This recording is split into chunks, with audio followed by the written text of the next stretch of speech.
Phase 2 आता है। Actual में फेज़ 2 ये बहुत इम्पोर्टेंट होता है, ठीक है। फेज़ 2 जो है बहुत ज़्यादा इम्पोर्टेंट होता है इसमें। और तीसरा पॉइंट होता है फेज़ 3 होता है। अब एक्चुअल में आपकी स्टार्टिंग जर्नी यहाँ से स्टार्ट होती है, फेज़ 2 और फेज़ 3 से। फेज़ 2 में क्या होता है, एक्चुअल में आपको प्रेफ़रेंस लिस्ट उसमें मेन रोल करती है।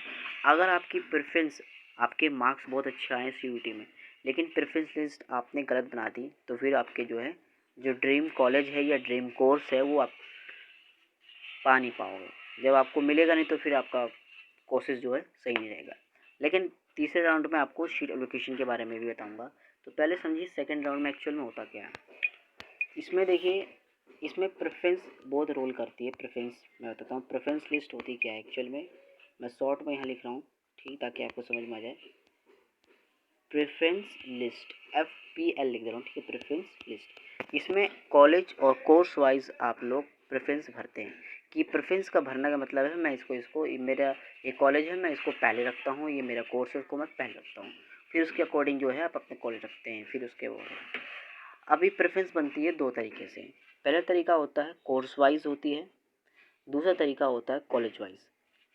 सपोज एक स्टूडेंट है जिसको कोर्स चाहिए बीकॉम ऑनर्स का, ठीक है, और उसे कॉलेज के बारे में ज़्यादा इन्फॉर्मेशन नहीं है, तो उस कंडीशन में वो सोचता है मुझे कॉलेज तो कोई सा भी मिल जाए लेकिन कोर्स मुझे चाहिए बीकॉम ऑनर्स। तो वो प्रेफरेंस इस हिसाब से बनाएगा कि उसे बीकॉम ऑनर्स के कॉलेजेस मिल जाएं, ठीक है। एक तो ये होता है। अब यहाँ पे ध्यान रखना है, अगर उसे कॉलेज का इन्फॉर्मेशन नहीं है, अब मान लीजिए उसके मार्क्स बहुत अच्छे आते हैं, ठीक है, मान लीजिए 750 से ऊपर आते हैं 800 में से, ठीक है, कैटेगरी कोई सी भी डज नॉट मैटर, अगर जनरल हुई तो भी ठीक है। तो उस कंडीशन में क्या है, अगर उसने ऐसे कॉलेज रख दिया जिनकी जो रैंकिंग या फिर कट ऑफ है, कट ऑफ का मतलब होता है जो कम नंबर में भी मिल जाते हैं कॉलेज, अगर उसने पहले वो रख दिया तो उसको फर्स्ट राउंड में वो कॉलेज पहले ही मिल जाएगा। तो ये ध्यान रखिएगा, अगर आपको अच्छा कॉलेज चाहिए, आपके मार्क्स अच्छे हैं, तो प्रेफरेंस उन कॉलेजों को पहले देना जो टॉप के हैं, जिनमें आप चाहते हैं एडमिशन हो जाए। तो ध्यान रखिएगा, अगर आपके मार्क्स अच्छे हैं तो उन कॉलेज को ज़रूर आगे रखना जो बहुत अच्छे हैं आपके अकॉर्डिंग, जिन्हें आप मानते हैं, जो नॉर्थ कैंपस के और साउथ कैंपस के या ऑफ कैंपस के, और डज नॉट मैटर कि आपके कौन से हैं। जिस कॉलेज को आप पसंद करते हैं उसको ज़रूर पहले रखें, ठीक है। मार्क्स आपके अगर अच्छे रहते हैं तो बहुत जल्दी आपको मिल जाता है। सपोज़ अगर आपको फर्स्ट राउंड में नहीं मिलता है, देखिए सेकंड थर्ड राउंड में बताता हूँ उसमें क्या होता है। ये प्रेफरेंस मैंने बता दिया, तीसरे राउंड में देखिए क्या होता है। अब तीसरे राउंड में भी प्रेफरेंस का वाला ही सीन है, थोड़ा बहुत इसको समझिए। अब तीसरे राउंड में देखिए, जिसमें सीट एलोकेशन होता है, सीट का एलोकेशन होता है, मतलब बच्चों को सीट दी जाती है। इसमें सीट एलोकेशन में ये होता है कि जितने भी बच्चों ने सारे फॉर्म फिल कर दिए CSCS पोर्टल CSCS पोर्टल, ठीक है, फेज़ 2 फिल कर दिया, फिर डाटा जाता है दिल्ली यूनिवर्सिटी पर, फिर इस हिसाब से वो लिस्ट KIT तैयार करती है। फिर फर्स्ट राउंड, यानी कि जो फर्स्ट राउंड का मतलब है फेज़ 3 का फर्स्ट राउंड, जिसमें फर्स्ट सीट एलोकेशन आती है। फर्स्ट सीट एलोकेशन में उन स्टूडेंट्स को सीट्स मिल जाती हैं जिनके मार्क्स अच्छे खासे होते हैं, प्रेफरेंस उनकी अच्छी बनी होती है। सपोज मैंने जो फर्स्ट एग्जांपल दिया जिसमें जिस स्टूडेंट के अच्छे मार्क्स है लेकिन उसने कॉलेज को नहीं देखा, कोर्स को देखा, तो अगर उसने ये ध्यान नहीं रखा कि मेरा कॉलेज, उसे बेकार कॉलेज भी मिल सकता है। बेकार का मतलब ऑफ कैंपस का। बेकार कैसे हो सकता है, उसके घर से दूर हो या उसकी फैसिलिटीज़ कॉलेज की ज़्यादा अच्छी ना हो, तो इस हिसाब से बेकार हो सकता है। वैसे कॉलेजेस सारे दिल्ली यूनिवर्सिटी के ही हैं, ओके। तो थोड़ी बहुत फीचर्स और फैसिलिटीज़ से बात होती है, बाकी सब ठीक ठाक होता है, सेम होता है, डिग्री वही मिलनी है आपको DU की। तो ये हो गई बात।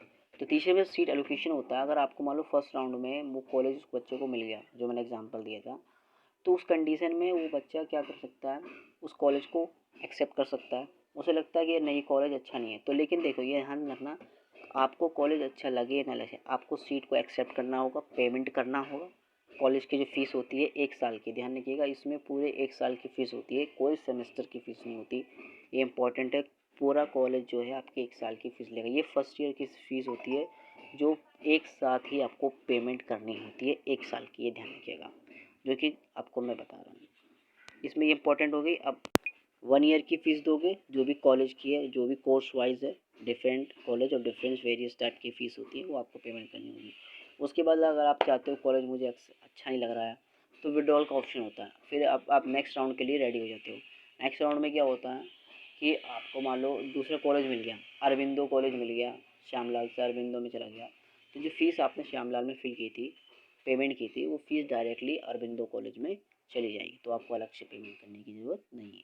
तो फ़ीस वाला पॉइंट भी बता दिया मैंने कि अगर हमने इसको पेमेंट कर दी तो वहाँ पे चली, तो ऑटोमेटिक चली जाएगी, ट्रांसफ़र हो जाएगी। ओके, ठीक है। और ये शीट एलोकेशन की बात करी, फिर इसके बाद भी स्पेशल राउंड्स होते हैं, उसके बाद भी राउंड्स होते हैं, बहुत सारे राउंड्स होते हैं, यू कैन अंडरस्टैंड, ठीक है। अगर आपको कोई भी मन में डाउट हो, क्वेश्चन हो, कमेंट ज़रूर करें, क्योंकि मैंने ये वीडियो बहुत अच्छे से बनाई है। सारे पॉइंट्स को रखें कि प्रेफरेंस लिस्ट कैसे बनानी होती है, प्रेफरेंस लिस्ट बनाते समय किन बातों का ध्यान रखना होता है, एग्जाम्पल्स भी दिए, फिर शीट एलोकेशन कैसे होती है ये भी मैंने बताया। अगर अच्छा कॉलेज नहीं पसंद आया, कोर्स नहीं अच्छा मिला, तो विड्रॉल करके आप दूसरे कॉलेज में जा सकते हैं, या फिर अगर दिल्ली यूनिवर्सिटी नहीं लेना चाहते तो कोई भी यूनिवर्सिटी में जाकर एडमिशन कर सकते हैं। अलग अलग यूनिवर्सिटी में अलग अलग प्रोसेस होता है, उसको आपको फॉलो करना होता है, और फिर तब जाके आपका एडमिशन होता है। आपको वीडियो कैसे लगी ज़रूर बताएं, कमेंट करें, लाइक करें, शेयर करें, सब्सक्राइब करें। धन्यवाद। जय हिंद, जय भारत।